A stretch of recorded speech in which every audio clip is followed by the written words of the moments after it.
Olá pessoal, eu sou Cristine Roman e esse é o Letras na Rede. Hoje vamos falar um pouco mais sobre as mulheres que atuaram no cenário literário de 1945 até meados dos anos de 1980. Nesse vídeo trataremos de Maura Lopes Cansado.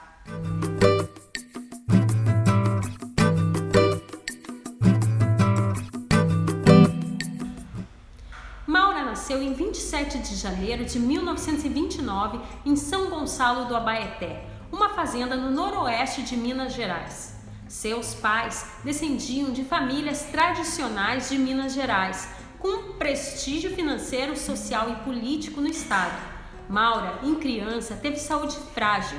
Aos 7 anos de idade, sofreu o primeiro ataque convulsivo que se repetiria aos 12 anos, aos 14 anos, após o seu casamento, durante a gravidez e uma última vez aos 15 anos de idade, depois da morte do seu pai.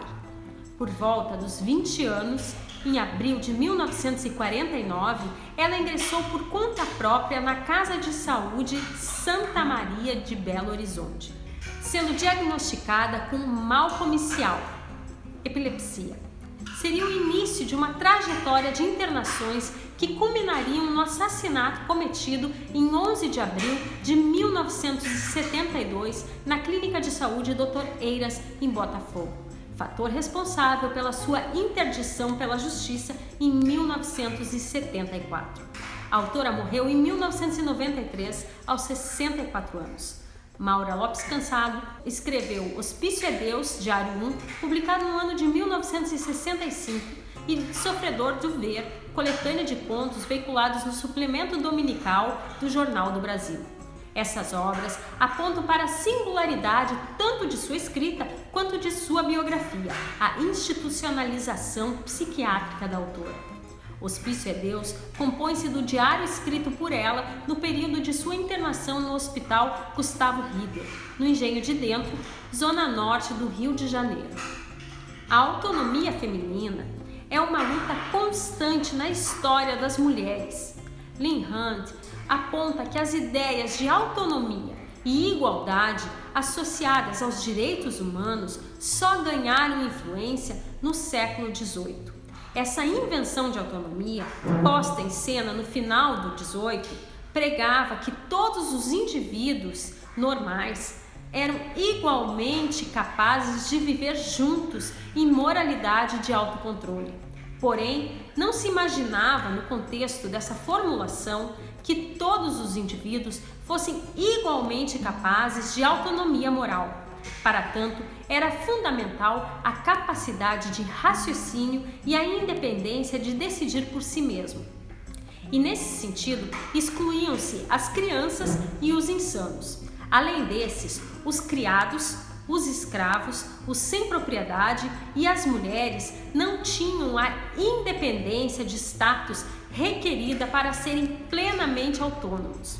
Desse grupo, apenas as mulheres eram inerentemente dependentes de seus pais e seus maridos, uma vez que aos demais abria-se possibilidades de autonomia ao crescerem, ao abandonar o serviço, ao adquirir propriedade ou ao comprar a liberdade. Segundo Magali Engels, a imagem difundida no século XIX, que associava o feminino à natureza e o masculino à cultura, buscava justificar a exclusão das mulheres ao acesso à cidadania. A negação de autonomia à mulher pautava-se, portanto, na diferença entre os sexos.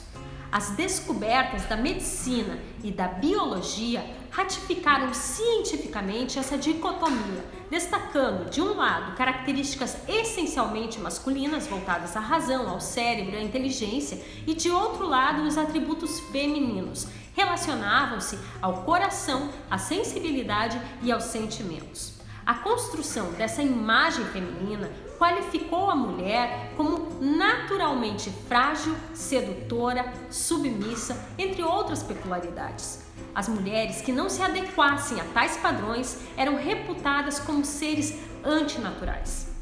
Qualidades negativas como a perfídia e a amoralidade eram também entendidos como atributos naturais da mulher, o que conduzia a uma visão profundamente ambígua do ser feminino. A mulher, como sujeito ambíguo, deveria ser submetida a um conjunto de medidas e normas rígidas que certificassem o papel social a ela atribuído, de esposa e mãe. Os comportamentos considerados desviantes nesse sentido, principalmente aqueles inscritos no âmbito da sexualidade e da afetividade, eram considerados paradoxalmente condizentes e alheios à natureza feminina. Nesse sentido, a loucura associava-se para alguns estudiosos à natureza e à sexualidade da mulher. O corpo feminino era lugar por excelência da loucura. Gênero e loucura, nesse sentido, se interligam. O rótulo de insanidade dado às mulheres serviria muitas vezes para desqualificar um discurso ou, em última instância, para excluir a mulher da sociedade. Maura Lopes Cansado passou longo tempo esquecida tanto do cânone literário quanto dos estudos acadêmicos, porque sua condição duplamente marginalizada por ser mulher e carregar o estigma da loucura alçou o seu discurso e a sua pena ao descrédito e ao obscurecimento. A escrita de Maura Lopes Cansado pode ser pensada como local de resistência, uma vez que a voz e a expressão dessa mulher desquitada e louca, rompe as barreiras do mutismo e da paralisia impostas aos sujeitos considerados degenerados.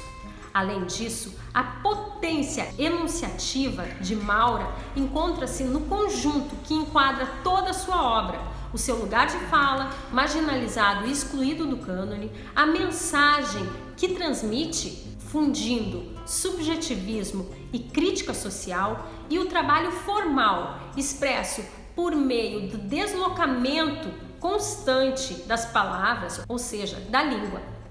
A obra Hospício é Deus compõe-se de 2 momentos: uma pequena apresentação da vida de Maura até os 12 anos e o longo relato de sua terceira internação, permeada por idas e vindas memorialísticas. Estou de novo aqui. E isso é... Por que não dizer? Dói. Será por isso que venho? Estou no hospício, Deus. E hospício é esse branco sem fim, onde nos arrancam o coração a cada instante, trazem-no de volta e o recebemos, trêmulo, exangue e sempre outro. Hospícios são as flores frias que se colam em nossas cabeças perdidas em escadarias de mármore antigo, subitamente futuro, como o que não se pode ainda compreender. São mãos longas levando-nos para não sei onde, paradas bruscas, corpos sacudidos se elevando incomensuráveis. Hospício é não se sabe o que, porque hospício é Deus. O diário inicia em 25 de outubro de 1959 e termina em 7 de março de 1960. Hospício é Deus propõe discussões e reflexões tais como: o que é normalidade? Quem pode julgar e impor rótulos que excluem e apartam socialmente?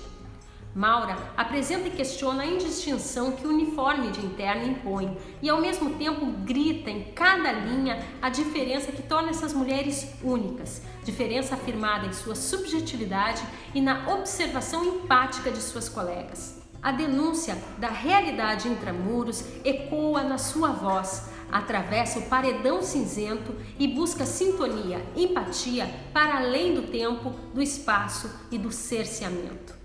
Neste hospital, os muros não são cinzentos, brancos. A realidade é o pátio. A toda a família é tolerável e até confortável visitar o túmulo de um parente, mas é proibido entrar no pátio de um hospício. O pátio das mulheres, algumas andam, outras permanecem imóveis. Qual o segredo de passar a vida em luta ou renúncia? Renunciar a quê? Lutar por quê? Se para todas as portas estão trancadas, os muros altos definem claramente. Meu Deus, alguém deve gritar. Às vezes, uma voz supera as outras.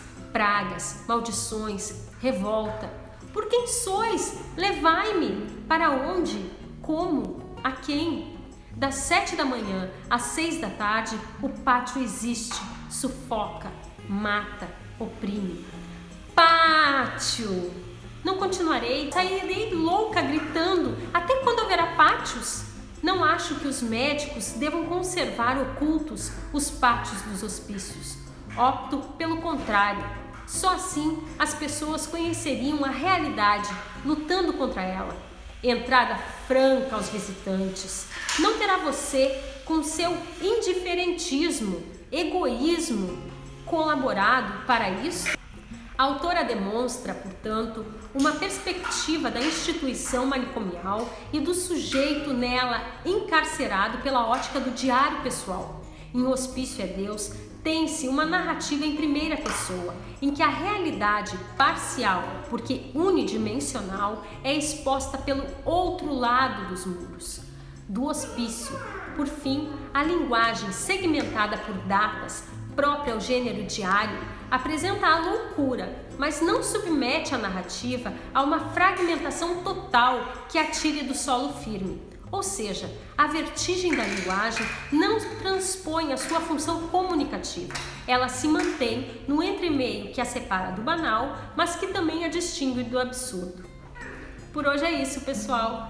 No próximo vídeo falaremos de Olga Savari. Até lá! Ficou com alguma dúvida? Você pode deixar suas perguntas aqui nos comentários deste vídeo ou interagir com a gente nas nossas redes sociais. Todas as terças e sextas trazemos novos conteúdos para você. Quer ficar por dentro de tudo? Aproveita e segue a gente. Você nos encontra em todas as mídias pelo @letrasnarede. Até mais!